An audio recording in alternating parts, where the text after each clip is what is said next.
Jangan sepele, jangan piramid, ntar derajat naik, lihat deh. Iya. Pokoknya dalam cerita ini deh. Detik-detik ketika Nabi lahir. Ya Rasulullah, ya Habiballah. Dari sebelum masa kecilnya pun sudah banyak kejadian fenomena-fenomena yang aneh. Hanya kejadian itu saja sekali dan tidak akan pernah terulang kembali. Kapan? Seluruh bumi. Seluruh, dan hanya itu waktu itu saja. Kenapa nggak Ibunda Siti Aminah menyusui sendiri? Ontak saat ngomong. Ajib. 10 laki-laki ngumpul sama satu perempuan gitu kan. Iya.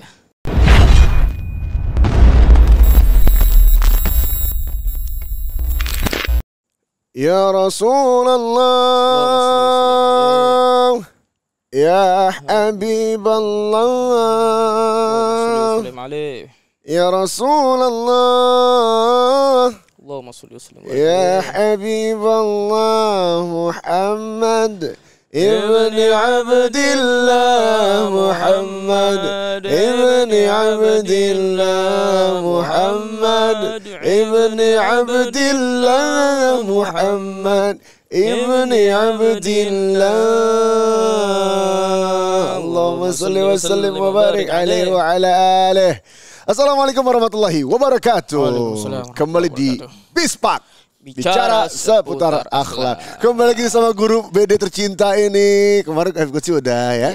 Anda kemana aja Pak Ustadz Fukri? Kembali sama Ustadz Fikri, kita masalah ini karena bulan Rabiul Awal, kita terus akan bahas masalah Rasulullah SAW. Allahumma sholli wa sallim barik alaihi. Menumbuhkan cinta kepada Rasulullah SAW. Sekali lagi. Allahumma sholli wa sallim barik alaihi. Ya BPS tadi bahwa kita yang namanya merayakan Maulid Rasul bukan cuman dengan bagi-bagi makanan, bukan cuman ngumpul-ngumpul, akan tapi hakikatul Maulid Rasul adalah hakikatnya apa? Membaca sejarah Nabi Muhammad SAW. Kalau malas baca tinggal nonton di sini. Kita bacain, kita bukain, mengingat sejarahnya Rasulullah SAW. Oke, Ustadz Fikri, yang insya Allah Allah ridhoi dunia akhirat. Amin, salafi juga. Masya Allah, alaik. Oke, Ustadz Fikri, boleh ceritakan masa kecil Nabi Muhammad SAW? Bismillah, alhamdulillah, rabbil alamin, Allahumma sholli wa sallim alaihi wa ala alihi wa sallim ajmain. Tobaan tentu masa kecil Nabi Muhammad SAW ialah masa kecil yang tidak seperti anak-anak kecil yang lainnya. Karena beliau adalah manusia yang paling istimewa, manusia yang paling baik semesta alam ini. Allah ciptakan, Allah Subhanahu Wa Taala ciptakan, sehingga Nabi dari sebelum masa kecilnya pun sudah banyak kejadian fenomena-fenomena yang aneh. Contoh? Seperti kemarin yang udah dibahas Habib Qudsi kan? Ketika ibunya Siti Aminah radhiyallahu anha, ibunda Nabi Muhammad SAW ingin mengandung tuh. Dari bulan pertama sampai bulan terakhir tidak merasakan apa yang namanya sakit ataupun mual seperti ibu-ibu yang lain ketika pada umumnya. Nggak ada yang namanya mual-mual. Nggak ada yang namanya ngidam, ada ngidam? Ada, bahkan malah justru Siti Aminah itu menjadi lebih kuat, lebih gesit ketika mengandung baginda Nabi Muhammad Shallallahu Alaihi Wasallam. Bukan hanya itu saja, bahkan alam pun menyambut kelahiran Nabi Muhammad Shallallahu Alaihi Wasallam. Allahumma sholli wa sallim alaihi wasallam. Salah satunya seperti apa tadi yang kemarin Habib Qudsi bahas? Padamnya api para majusi. Dari kapan itu dia tuh nyalanya tuh? Dari zamannya Nabi Allah. Nabi Isa, Nabi Isa. 1000 tahun yang lalu. Ya, kalau kita mundur berarti masuknya itu ke zamannya Nabi Isa. Belum padam ketika Nabi lahir langsung padam. Begitu juga apa namanya? Naik. Iwanu Kisra. Robohnya apa namanya? Tiang di Kisra. Oh, tiang-tiangnya. Tiang. Itu menandakan nanti akan runtuh juga kerajaan Kisra atau Romawi. Ya. Jadi ketika kelahiran Nabi itu roboh tiang-tiang itu. Roboh tiang-tiangnya. Bahkan juga bukan hanya itu, alam pun. Ini kan tadi benda mati, ini alam. Arsy-Nya Allah bergetar, gembira. Ada lagi kursinya Allah bertambah wibawa. Para malaikat juga bertahlil, memuji Allah dan beristighfar ketika detik-detik kelahiran Nabi Muhammad Shallallahu Alaihi Wasallam. Wamtalatis samawati anwara. Langit-langit bersinar terang benderang. Iya gak? Kita baca Maulid Nabi Umar kan, guru kita. Wa qubayla fajrin abrajat syamsul huda. Sedikit sebelum waktu fajar lahirlah matahari pembawa petunjuk. Matahari pembawa hidayah, yaitu Nabi Muhammad Sallallahu Alaihi Wasallam. Kalau kita tahu Ustaz, kalau misalnya di negara kita Indonesia nih, matahari lagi terbit. Berarti kalau di benua Amerika matahari lagi terbenam, lagi gelap. Begitu juga kalau lagi di benua Amerika lagi terbit, Indonesia kita lagi gelap. Iya, kayak sekarang nih. Kayak sekarang ini. Akan tetapi hanya kejadian itu saja sekali dan tidak akan pernah terulang kembali. Kapan? Langit-langit terang benderang ketika detik-detik Nabi Muhammad SAW dilahirkan ke muka bumi. Itu semua terang benderang. Semua semesta alam. Seluruh bumi. Dan hanya itu waktu itu saja. Karena kita tahu para ulama sepakat wa qubaila fajrin, kata Habib Umar. Sebelum waktu fajar kan masih gelap berarti. Nabi Muhammad dilahirkan. Nah, bahkan ketika dilahirkan pun ibunda Nabi Muhammad saking terangnya itu dia bisa melihat istana-istana yang ada di negara Syam. Jauhnya itu. Syam itu kan yang masuk sekarang negara Syam itu Palestina, Jordan, segala macamnya deh. Itu saking terangnya sampai tembus ke sana pandangan Siti Aminah ibunda Nabi Muhammad radhiyallahu anha. Ajib. Maka ada qasidah tuh kan. Zahara dinul mu'ayya bi zuhurin Nabi Ahmad. Begitu bahagianya alam semesta ketika kelahiran Rasulullah SAW. Itulah yang dilakukan alam, itulah yang dilakukan malaikat. Bahkan ada cerita yang lain lebih aneh lagi. Detik-detik ketika Nabi lahir, itu hewan ternak yang dimiliki oleh kaum Quraisy di Mekah, semuanya bisa mengucapkan dengan fasih ibarat bahwasannya Nabi itu lahir Muhammad Rasulullah. Oh ya? Ontak saat ngomong. Ajib. Gembira dengan kuasanya Allah Subhanahu Wa Taala. Para kambing juga mengucapkan ibarat dengan fasihnya Muhammad Rasulullah. Maksudnya mengisyaratkan akan lahir ke dunia ini manusia yang paling mulia, yaitu Muhammad Rasulullah SAW. Kita sering baca di Maulid tadi. Simtud Durar. Wa kullu dabatin li Quraisyin nataqat bi fasihil ibarah mu'linatan bi kamalil bisyarah. Ajib. Nah, itu kan banyak orang tahu mengatakan bahwa oke lah kata dia. Para hewan mengatakan Muhammad Rasulullah. Bagaimana keadaan gobila Quraisy pada saat itu? Apakah mereka mengetahui? Pastinya dengan tanda-tanda tersebut. Karena kita tahu juga patung-patung yang di Ka'bah juga pada iya benar-benar patung-patung berjatuhan, api majusi pada. Banyak yang aneh dan juga pada tahun gajah, Rasulullah lahir pada tahun gajah. Itu di perut-perut para ibu tidak ada yang namanya janin perempuan. Semua janin laki-laki. Why? Why, kenapa jadi why lo? Ya maksudnya kenapa? Pada tahun gajah itu saja. Kenapa? Bertepatan dengan Rasulullah lahir, semua janin yang ada di perut ibu itu semuanya laki-laki. Kenapa? Karena kita tahu orang jahiliyah itu ketika tahu istrinya mengandung seorang anak perempuan, itu suatu aib besar bagi keluarga mereka tuh. Pasti dibunuh tuh ya? Pasti dibunuh, dikubur hidup tanpa penyesalan. Allah. Karena yang mereka tahu, mereka alasan seperti itu membunuh mereka karena ini perempuan nanti bakalan membawa aib untuk keluarga kita. Itu yang mereka pikirkan seperti itu, pendapat mereka. Ini perempuan nanti gedenya bakal berzina perempuan. Karena padahal di zaman itu seperti itu. Sedang benar-benar di bawah titik moral. Iya. Moral benar-benar di bawah titik. 10 laki-laki ngumpul sama satu perempuan gitu kan. Iya. Bahkan ada dibilang kau nikah sama si fulan nih. Yes. Kau nginep rumah dia, jangan pulang sebelum kau hamil. Itu semua sebelum Nabi dilahirkan di dunia. Dunia lagi berantakan nih. Benar-benar moral tuh benar-benar di bawah titik terendah. Ya Allah. Oleh sebab itu diutuslah Nabi Muhammad Sallallahu Alaihi Wasallam di Jazirah Arab. Kenapa makanya Rasulullah lahir di sana? Karena itu. Untuk benar-benar itu menerangkan alam ini. Diutami mama karimal akhlak. Yes. Sehingga tidak ada pada tahun gajah itu anak-anak bayi yang dibunuh. Berkat siapa? Nabi Muhammad SAW. Nabi kita Muhammad SAW. Wa ma min hamilin hamalat fi dzalikal am illa wa atat fi hamliha bi gulam min barakati wa sa'adati hadzal imam. Tidak ada satu perempuan pun yang hamil di perutnya kecuali di perutnya itu Allah letakkan ya bayi laki-laki. Itu semua sebab apa? Berkahnya Rasulullah SAW. Berkat pertolongan Rasulullah SAW dari Allah Subhanahu Wa Taala. Berkat kuasa Allah Subhanahu Wa Taala. Masya Allah. Wah, kemudian Rasulullah itu kan lahir ya. Dalam keadaan sujud, seperti Habib Qudsi disebutkan. Dalam keadaan bersujud bayi ya, mana yang sujud. Ajib. Gak keluar darah ibunya. Pokoknya hal-hal yang menjijikan yang kotor tidak ada, tidak apa namanya bersangkutan dengan Rasulullah SAW. Ketika Rasulullah seperti ibu-ibu yang lainnya, ketika bersalin pasti ada darah. Ya, ini Rasulullah enggak. Bersih.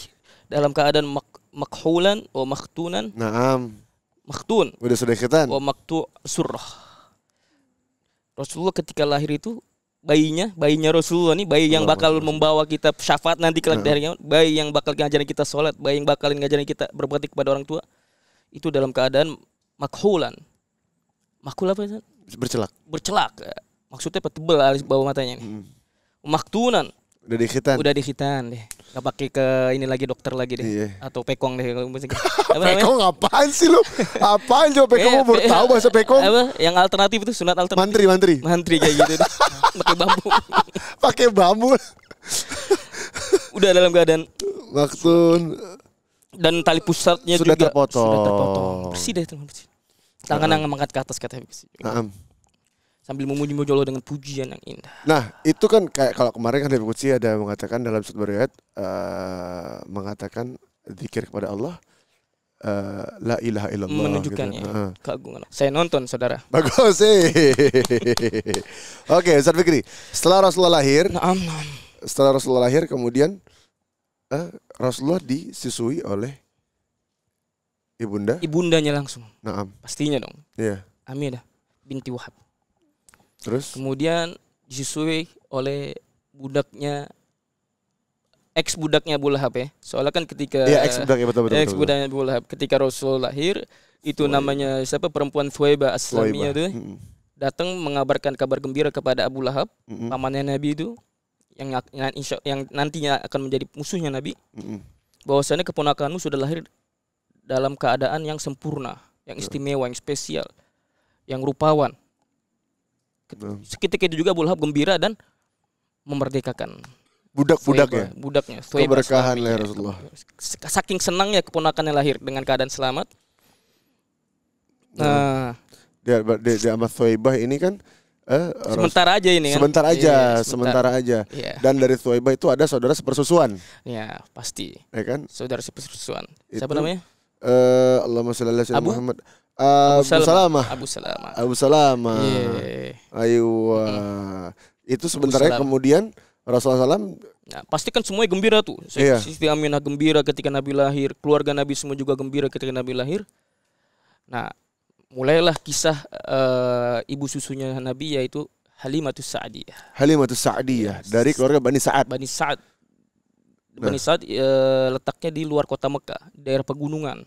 Daerah yang dingin. Yang seger, yang fresh. Nah, itu kenapa tuh? Nggak ada polusi. Kenapa disusuin sama? Emang dulu ada polusi? Ada. Apa? Debu-debu. Oh iya juga ya. Oh iya, polusi ya. Iya benar. Iya. Nah, disusui kan daerah gunung pegunungan yang segar tuh. Kenapa sih? Kenapa nggak Ibunda Siti Aminah menyusui sendiri? Nah, jadi begini cerita. Ini kan harus tahu nih orang-orang. Misalnya jadi kenapa nggak ibundanya langsung sih nyusuin sampai gede? Jadi di waktu zaman itu kan kota Makkah sudah menjadi pusat kota. Kalau bahasa kita sekarang metropolitan. Iya gak? Yeah. Yang semua negara udah masuk ke kota tersebut, ke negara tersebut. Kayak kita Jakarta, macam-macam orang kan. Semua suku lah. Semua suku ada. Yeah. Orang Afrikanya, orang Romawinya dulu juga udah masuk kota Mekah. Orang Syamnya untuk apa? Untuk berdagang, berjual beli di kota Mekah. Nah, karena datangnya mereka bertransaksi jual beli, akhirnya bahasa otentik Arab yang aslinya itu sudah mulai bercampur. Oh. Nah, bagaimana orang-orang Quraisy menjaga dan mencari solusi agar anak-anaknya tetap berbicara bahasa dengan bahasa yang fasih, bahasa Arab yang fasih, yang benar-benar Arab. Akhirnya dikirim ke ibu-ibu susuan yang di daerah pegunungan, yang mana udaranya masih segar, bahasanya masih fasih, terjaga, dan juga terkenal mereka ini. Ibu-ibu ini nih, mother ini nih. orang kampung, pasti kan makanan lebih sehat. Yoi, ya, betul. Pasti aslinya juga lebih terjamin. Ya, terjamin, betul. Lebih sehat juga. Nah, itu salah satu sebab mereka menitipkan anak-anaknya di daerah pegunungan luar kota Mekah. Ajib. Nah, berarti kan Rasulullah SAW disusui oleh Halimatus Sa'diyah. Tapi kan nggak selangsung sama Halimatus Sa'diyah, Sayyidatuna Halimatus Sa'diyah langsung disusui. Ketika memilih bayi itu kan ada prosesnya kan? Oh, ada ceritanya itu. Nah, itu gimana tuh? Iya. Jadi kisahnya bermula dari ketika Sayyidatu Halimatus Sa'diyah berbicara dengan suaminya. Haris. Iya, suaminya siapa namanya? Haris Ya. Wahai suamiku, bagaimana nih keadaan ekonomi kita nih sedang turun. Anjlok banget. Memang terkenal kan namanya daerah kampung. Ekonomi turun. Onta kita lagi pada lesu, lemah. Kambing kita nggak ada yang ngeluarin susu saking keringnya itu, nggak kasih makan kan. Akhirnya mereka mendengar rombongan dari Bani Sa'ad juga, dari kampung mereka juga nih, Halimatus Sa'diyah di Sa'ad, besok akan pergi ke Mekah untuk mengambil bayi-bayi, anak-anak yang ingin disusui. Balita-balita yang disusui. Akhirnya mendengar seperti itu, keluarga Halimatus Sa'diyah ingin ikut nimbrung, ikut bareng juga. Untuk apa? Untuk menormalkan kembali ekonomi mereka. Kembali perekonomian. Iya, ekonomian. Karena dulu dibayar dengan hewan ternak. Soal beda sama kita. Mereka di kampung kan, orang Arab di sana makannya susu, korma. Betul. Kalau kita nggak nanam padi. Mereka menyusui anak balita yang di Mekah demi dibayar dengan apa namanya, hewan ternak, kambing, agar diolah kembali untuk menjadi makanan mereka sehari-hari. Betul. Dengan tujuan seperti itu. Niat pertamanya nih Siti Halimah Sa'diyah. Iya. Akhirnya datanglah waktu yang sudah ditentukan untuk berangkat ke Mekah para rombongan, ditikum. Tikum dong, Bapak pikir ini kopdar Pak, ada tikumnya atas Supmori. Iya, mereka pasti tikum dulu kan. Oh iya bener juga sih. Rombongan rame-rame. Iya bener juga sih. Soalnya bakal ngelewatin padang pasir wah. Gak mungkin sendirian kan. Gak mungkin sendirian. Iya. Akhirnya Siti Halimah datang. Siti Halimah melihat dari jauh onta-onta mereka naik pada berkendara dengan kendaraan yang bagus, onta semua. Iya. Sedangkan Siti Halimah dengan suaminya dengan mengendarai Atan. Tahu Atan, San? Apa Tan? Atan itu keledai betina yang mana pada waktu itu bangsa Arab sangat menghinakan binatang keledai. Ya Allah. Ya apalagi betina ditambah lagi. Jangan tersinggung betina ya. Nah, ini pada zaman itu ya. Pada zaman itu. Himar itu kan bahasa artinya keledai. Kalau Atan keledai betina. Ini yang dikendarai oleh Halimatus Sa'diyah bersama keluarga. Atan. Udah pula keledai betina pula. Aib lagi. Merasa minder kan. Akhirnya ikut tikum juga dari Siti Halimah. Enggak apa-apa, enggak minder. Sama kayak kita beda, enggak ada yang minder. Iya. Motor masuk. Iya. Istilah kata kan kalau sekarang Atan ini kan keledai betina tuh motor butut. Yang lain pada Harley. Motor tua gitu. Ya sendirian doang nih naik motor butut ya. Ini boleh jadi tibar ntar nih. Jangan sepele, jangan pernah minder, ntar derajat naik, lihat deh. Pokoknya dalam cerita ini deh. Akhirnya ngumpul. Oke, udah ngumpul semua berangkat. Berangkatlah mereka rombongan itu, kafilah berjalan. Mereka melewati padang pasir yang panas pastinya. Cuman mereka merasa ada hambatan sedikit. Apa tuh? Nunggu Halimah. Mereka naik onta Harley yang jalannya cepat deh. 70 kilometernya Harley sama 70 kilometernya Astrea. Beda. Iya. Cuman mereka enggak meninggalkan. Setia, begitu juga berdakwah. Kita enggak meninggalkan loh. Kita rombongan enggak sampai tega untuk ninggalin Halimah. Walaupun mengeluh, "Ayo Halimah, cepetan dong, kita panas nih padang pasir." Gimana lagi? Kendaraan saya seperti ini kata Siti Halimah Sa'diyah. Ya udah akhirnya tetapi ini ketika rombongan itu melihat ujung kota Mekah udah kelihatan, udah mulai nampak, ya kan? Mereka saling berpacu. Wah, balap-balapan duluan. Siapa yang dapat duluan bayi? Iya, karena rebut-rebutan bayi ini kan. Yang akan mereka susui, bayi-bayi orang-orang Quraisy. Iya. Yang akan mereka susui. Ya Siti Halimah Sa'diyah pelan-pelan. Terakhir dapatnya. Yang terakhir dapatnya. Dan kalau nggak salah mereka ketinggalan rombongan akhirnya. Iya. Soalnya mereka saling berpacu. Kalau nggak salah Sayyidatina Halimah Sa'diyah beliau itu mereka itu paling tidak mau menerima bayi yatim, betul. Nah, jadi ceritanya gini, ketika rombongan memasuki setiap rumah ingin mengambil bayi, transaksilah bernegosiasi ya bahasa gitu. Iya. Akan dibayar berapa jasanya apa segala macam. Itu setiap mereka pasti sudah memasuki yang namanya Siti Aminah, ibunda Nabi Muhammad SAW. Oh, mereka udah masuk duluan. Masuk duluan. Pasti sudah memasuki, akan tetapi ketika masuk, yatim. Apakah engkau punya bayi? Wahai perempuan, kata mereka ini orang Bani Sa'd. Iya, saya punya bayi. Ini anak saya. Itu mereka setiap yang melihat Nabi, setiap yang masuk Nabi terperanjat. Saking indahnya ini bayi. Sallallahu alaihi wasallam. Saking sempurnanya ini bayi. Siapa yang enggak terperanjat, enggak terpesona ngelihat bayi Nabi Muhammad sallallahu alaihi wasallam. Akan tetapi ketika ingin bernegosiasi, bagaimana kalau saya ambil anak ini, saya bawa ke Bani Sa'ad, saya akan susui. Boleh, tapi saya nggak punya apa-apa untuk saya berikan. Untuk saya bayar untuk Anda, saya nggak punya apa-apa, kata Siti Aminah. Anak ini pertama, bapaknya meninggal ketika ayahnya, dia dalam kandungan 3 bulan. Nabi meninggal, ayahnya Nabi meninggal ketika Nabi dalam kandungan Siti Aminah 3 bulan. Ya, saya nggak punya kambing, saya nggak punya unta. Apa yang saya nggak berikan? Kalau mau niat ikhlas lillahi ta'ala. Orang awam seperti itu berat. Iya. Soalnya apa, tujuan mereka datang ke Makkah untuk mendapatkan imbalan. Betul. Ya. Buat memulihkan perekonomian mereka. Memulihkan perekonomian mereka yang tadinya anjlok. Akhirnya lewat ya. Subhanallah, qadarullah. Emang enggak dipilih untuk yang lain-lain. Ya Emang Allah. dipilih untuk Halimatus Sa'diyah. Allah. Akhirnya semua udah lewat, masuk itu udah pada kapok, enggak ada yang mau, bayi yatim. Nah. Akhirnya Siti Halimah akhirnya sampai juga. Sampai masuk ke depan rumah Quraisy yang paling depan di kota Mekah. Akhirnya tanya, masih adakah bayi yang ingin saya susui? Saya bawa. Enggak ada. Setiap rumah bilang enggak ada.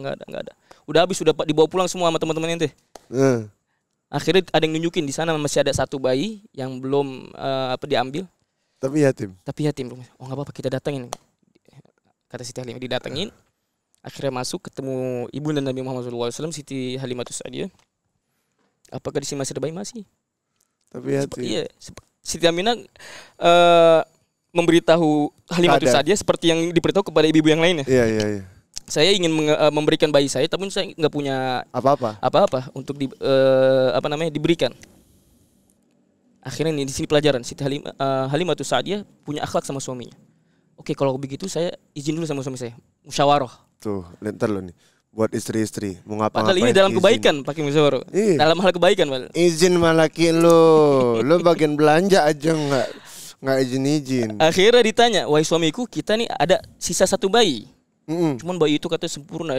Seperti Siti Halimah menyifatkan bayi itu rupawan, tampan, indah. Tapi nggak ada jasanya yang kita ambil, nggak ada imbalannya. Bagaimana? Kata suaminya, bijak juga suaminya. Kalau kamu siap, saya insya Allah terima juga untuk mengambil bayi tersebut. Oke, saya siap. Akhirnya diambil, kembali lagi ketemu Siti Aminah, diambil bayi tersebut. Udah negosiasi sepakat, nggak ada apa-apa, ikhlas lillahi ta'ala untuk menyusui. Diambillah Nabi Muhammad SAW oleh Halimatus Sa'diyah, digendong untuk dinaiki ke Atan. Atan apa namanya? Keledai betina. Kalau ada yang punya motor antik namanya Atan. Lucu juga sih. Lucu juga nih. Namanya Atan. Iya. Kemudian dinaikin tuh. Dinaikin nama Nabi. Ketika dinaikin sama Nabi itu keledai getar gembira karena dia tahu itu adalah yang menaiki, yang menungganginya ialah manusia yang paling sempurna. Sallallahu alaihi wasallam. Nabi Muhammad waktu bayi. Allahumma salli wa sallim alaihi wa Dan subhanallah, dengan kuasanya Allah itu yang namanya keledai yang tadinya kurus, itu keledai betina otot jadi nampak lagi. Kelihatan. Alatul langsung kuasa Allah Subhanahu wa taala langsung di situ. Allah la ilaha illallah. Langsung berubah jadi Harley. Artinya apa? Ini tibar diri sedikit. Kisah ini adalah apa? Ketika kita meskipun motornya jelek atau butut ya, atau motor lama atau yang lambat, apapun itu, ketika yang naikin mulia, maka ditikut mulia, maka muliakanlah diri menghidupkan sunnah Nabi Muhammad SAW. Maka kendaraan bukan ikut mulia. Allah. Bisa ya lah. Iya. Ya kan? Iya betul. Lanjut. Oke, lanjut. Dinaikilah itu Atan. Pulang untuk ke Bani Sa'ad lagi. Membawa Nabi untuk ke Bani Sa'ad. Itu ada yang menyebutkan salah satu kitab sirah, kitab sejarah Nabi, ketika Halimah dengan suaminya, dengan Nabi Muhammad balik itu setiap batu di perjalanan menyambut Nabi Muhammad Rasulullah, batu berbicara. Mereka mendengar. Dari situ mulai Sayyidatuna Halimah melihat sesuatu fenomena yang aneh. Ini bukan orang biasa. Ya, bahkan larinya pun lebih cepat. Dari onta-onta itu tadi. Saking cepatnya ketinggalan yang lain. Ada jamaah, wahai hak ya Halimah. Wahai Halimah, itu kendaraan siapa? Itu curian siapa? Iya. Kok lebih cepat dari kita? Tadinya paling lambat kata jamaah. Halimah sambil tergesa-gesa kan cepat begitu. Gembira itu keledai. Ngomong, ini kendaraan aneh yang tadi kata. Sampai hilang itu suara. Allah. Sampailah Siti Halimah dan suaminya paling pertama di kampung Bani Sa'ad. Di daerah yang dingin itu. Di daerah yang dingin, di pegunungan itu. Sampai ditaruh Rasulullah SAW di kamarnya. Itu ketika masuk Rasulullah ke kampung Bani Sa'ad, bukan hanya rumahnya yang terang benderang. Baik